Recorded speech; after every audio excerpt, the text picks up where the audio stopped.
esta es la fórmula que seguimos para validar nuestros proyectos. Bien, te explico. En este vídeo te quiero explicar el sistema que utilizamos para, antes de coger cualquier proyecto, saber si va a tener viabilidad o no y si nos va a funcionar. ¿Por qué tenemos que cogerlo o por qué tenemos que decir que no? En este caso, al final del vídeo te diré qué es la decisión que hemos tomado, pero es un proyecto muy chulo y me hace ilusión enseñarte el sistema que utilizamos antes de dar una respuesta y realmente saber si tiene sentido o no coger cualquier proyecto como este. Este es un proyecto muy grande que nos ha llegado hace unas semanas y que realmente llevamos varias semanas analizándolo y viendo si realmente tiene sentido o no cogerlo. En este caso es un poco más complejo, entonces he preparado esta pizarra de aquí, ¿vale? Que te explico ahora mismo cómo la tengo estructurada. Es una pizarra bastante intuitiva, he intentado meter todo lo que aplicamos en cada uno de los proyectos de manera bastante intuitiva para que al final del vídeo, si la quieres, te dejo unas instrucciones para que te la pueda enviar y la puedas aplicar tú en tus próximos proyectos. En nuestro caso, te voy a hablar un poco más en detalle de la relación que tiene este análisis con la realidad y con los proyectos que tenemos. O sea, hay una parte fundamental. Para mí hay tres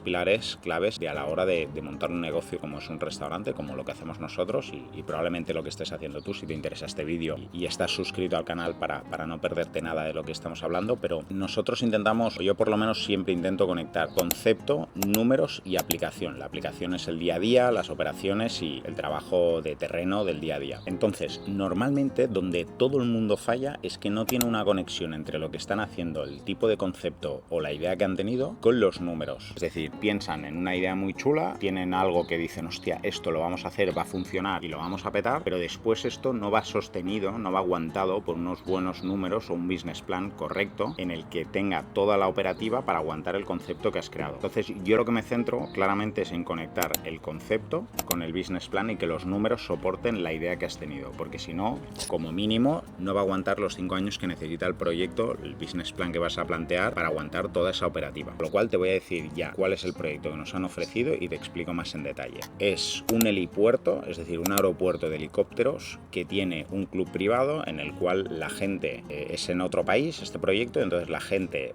se mueve entre helicópteros entre un sitio y otro, en vez de en coche, y entonces lo que hacen es aterrizar en el helipuerto y a pocos metros han montado un restaurante. Ahora te dejo unas fotos por aquí porque es muy chulo. Un restaurante tipo club de campo, de madera, con una chimenea súper bonita, todo de mantel, bueno, súper cálido, con un estándar bastante alto de tipo de cliente, y además esto está en unas pistas de esquí, con lo cual tienes unas vistas increíbles porque estás arriba de toda la montaña y el proyecto es muy ambicioso y es muy chulo y realmente tiene muchas posibilidades. Entonces, nosotros en este caso hemos tenido que aplicar alguna de las cosas de esta plantilla de aquí que ahora te voy a enseñar para decidir si realmente esto tiene viabilidad o no. Antes de decir que sí o que no, siempre tienes que evaluar bien la situación y tener unas métricas mínimas para saber si lo que te están ofreciendo, lo que te apetece hacer, tiene algún tipo de sentido a largo plazo o no lo tiene. En este caso, cuando no sabes si realmente tu proyecto puede funcionar, tienes tres partes para analizarlas, y en este caso yo voy a empezar por la parte de la ubicación y el entorno, que para nosotros en este caso ha sido la parte más específica y que más inciso hemos tenido que hacer, porque al ser otro país, no estar habituados a ese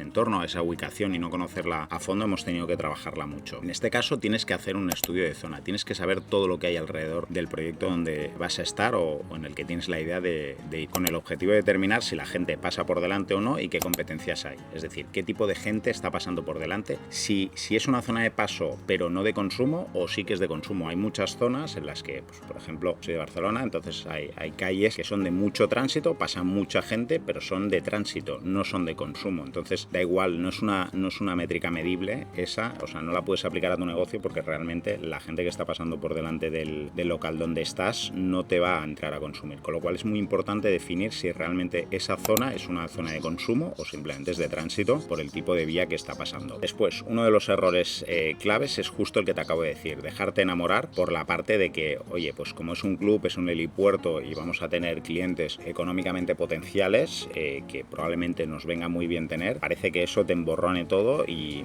y te haga pensar que esa es la única opción que tienes, ¿no? O que es algo clave para decidir, y para nada, es todo lo contrario. No puedes dejarte que lo mejor que aparece en el proyecto, que crees que tiene mejor pinta o que es más goloso, te deje nublar y no te deje analizar mucho más allá de lo que realmente necesitas. Una de las claves es que realmente, dependiendo de la zona donde estés, tienes que medir si la gente va a parar en la zona donde estás a pagar la propuesta que tú le estás ofreciendo. ¿Con eso qué te quiero decir? Por ejemplo, en este caso, el helipuerto, para ponértelo de ejemplo, el helipuerto está en las pistas de esquí y la zona de consumo sería en este caso el restaurante, con lo cual tenemos que analizar exactamente el tipo de cliente que va a venir. Van a venir dos tipos de clientes: el que tenga helicóptero y esté en el helipuerto, o sea, es un poco denso de calcular todo esto, y luego el cliente de esquí o que va a la montaña, pues, a hacer turismo de montaña, ¿no? Excursiones o a pasar el día. Entonces, hay como 3-4 tipos de cliente específico que cada uno tiene un ticket medio distinto, y el cliente ideal cambia bastante. O sea, estamos hablando de una persona que tiene un helicóptero o que se mueve en uno de ellos, a una persona que tiene forfait de esquí todo el año y con lo cual se va a esquiar, a una persona que simplemente está pasando el día con su familia, su pareja, o que va solo a hacer un trekking de montaña y que de casualidad pues pasa y dice, pues mira, hay un restaurante aquí, justo voy a parar a comer y me van a dar esta hora de consumo. Y entonces tienes que calcular el ratio de la oferta con el cliente ideal que vas a tener. En este caso, yo solo te he mencionado 4, hay alguno más, pero bueno, son los 4 más claros que vemos y los que hemos puesto en análisis. Entonces, la estrategia del ticket medio, que es justamente lo que tienes aquí, tiene que ir representada con el cliente ideal que hay en esa zona, y por eso he empezado a hablarte de la zona, porque es lo que te va a definir el ticket medio y el cliente que vas a tener. Después, el hecho de, en este caso, por ejemplo, sin rivales y una oportunidad, o sea, mucha gente también podría leer que es muy positivo y decir, oye, Óscar, pues me parece muy guay que puedas coger un restaurante en un helipuerto donde no vas a tener ninguna competencia. Es verdad, no vas a tener ninguna competencia, pero eso no siempre es bueno. A veces el no tener competencia también es porque en esa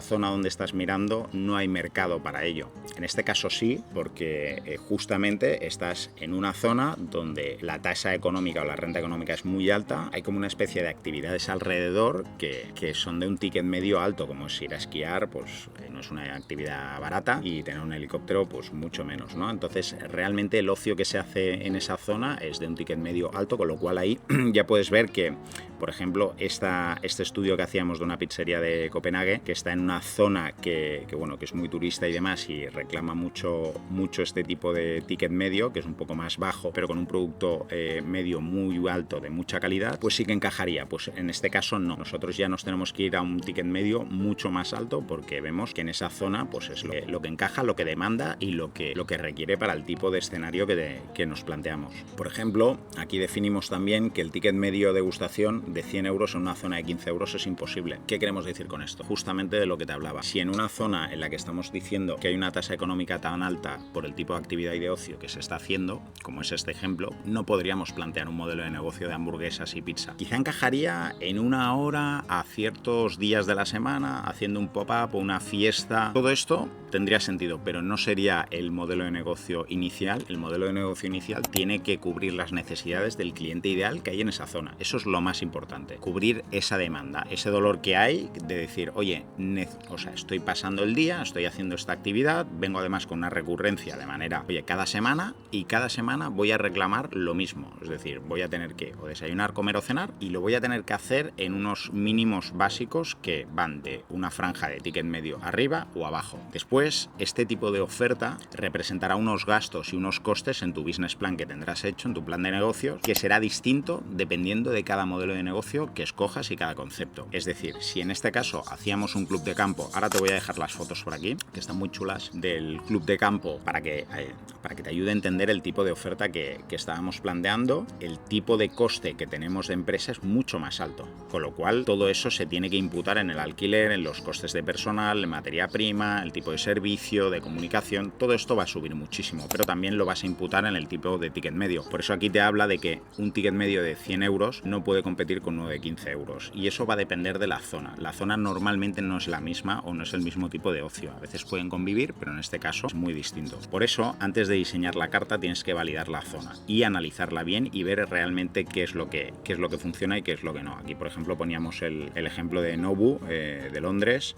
Bueno, están por todo el mundo realmente. Zonas más turísticas de un paso mucho más rápido, que entonces lo que intentan hacer es algo mucho más informal, con más rotación y que el ticket medio sea más bajo. Aquí poníamos el ejemplo de una zona de universidad, tiene que competir con estos precios, con un rango de precios de entre 8 a 12 euros y entre 14 y 18 euros para comer. Aquí encaja muy bien la zona de desayunos, unos menús rápidos, una carta sencilla, platos para compartir, que se lo puedan llevar. Todo este tipo de conceptos se tienen que validar primero estudiando la zona donde se van a poner, porque si no tiene sentido, no van a encajar. Si yo pusiera un modelo de negocio de desayunos o de bocadillos, sí, quizás habrían familias que antes de irse a esquiar pasarían a buscar su bocadillo, su tupper y demás, pero no es el volumen, no llevaría peso económico el modelo de negocio y habríamos dejado mucho dinero encima de la mesa porque realmente eso no es lo que lleva el peso. Y además no podríamos, hay una cosa más importante, que al final tú cuando te planteas este tipo de proyectos o cualquiera,